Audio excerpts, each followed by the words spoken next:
Hey folks, and welcome to another Division 2 video. In this one, I'm going to go over a solid all-round DPS crit build that's easy to grind for beginners, and then show you how we can advance it for more damage later on in the video. Let's jump into it.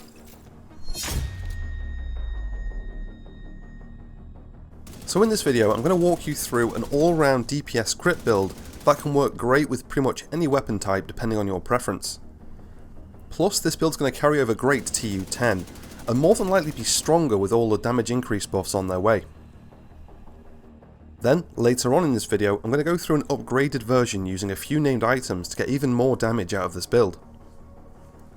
Before going on, I do have my watch maxed out, so when looking over stat sheets, keep in mind yours may vary depending on your current watch level. With that out of the way, let's take a look at the build.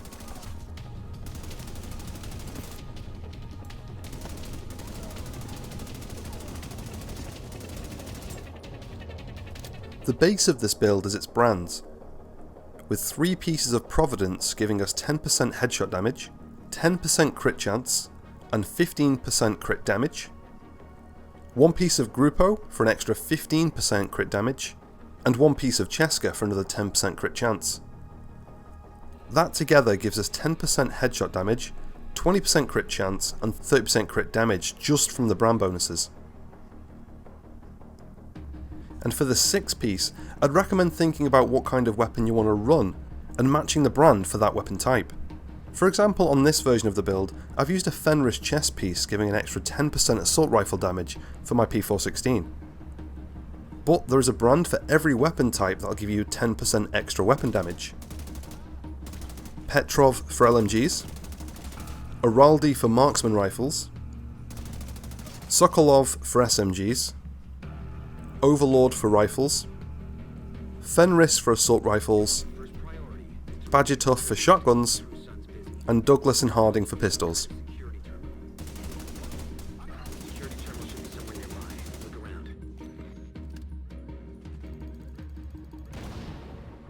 For the talent on the chest piece, I've gone for Glass Cannon. All damage you deal is amplified by 25%, but all damage you take is amplified by 50%. This is one of the better DPS chest talents currently in the game, with the damage increase amplifying your overall damage. However, the drawback is lack of survivability. If you're not a fan of Glass Cannon due to the extra damage taken, or maybe you play solo and want a little bit of extra survivability, you can always swap it out for Obliterate. Critical hits increase total weapon damage by 1% for 5 seconds, stacks up to 15 times. So there is a loss of damage by switching out the talents, but you don't risk taking that extra damage either. On the backpack, I've gone for Vigilance. Increase total weapon damage by 25%. Taking damage disables this buff for 4 seconds. Another very strong DPS talent. The idea being to hit hard enough to try to take out the NPC before they have a chance to damage you. This works well for mid to long range play, with most NPCs wanting to close the gap before trying to attack you. But if you'd prefer the talent to always be on, or you prefer just being in the thick of the fight, you could always swap Vigilance out for Composure. While in cover, increase total weapon damage by 15%.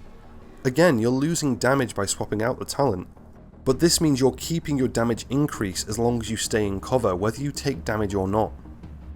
Moving on to the attributes, I have every slot rolled to damage for the core attributes, giving us the most punch out of the gear. And for minor attributes, try to prioritise crit chance and crit damage over headshot damage and weapon handling. The goal is to stack critical hit chance as close to 60% as possible without going over. In the Division 2, critical hit chance is hard capped at 60, so any additional crit chance over that is wasted. Once your crit chance is as close to 60 as you can, start stacking into critical hit damage. There's no known cap for critical hit damage, so the more the better. And depending on your weapon choice, it is possible to get over 200% crit damage on a build. I'm going to mention gear and weapon mods together because in this build they both serve a very similar purpose, to help balance out your crits. Start with your weapon, adding crit chance until you get as close to 60% as possible, then start adding crit damage mods. With your magazine, the best way to go is always the extended magazine of your chosen weapon type. A larger mag capacity will always increase your burst damage.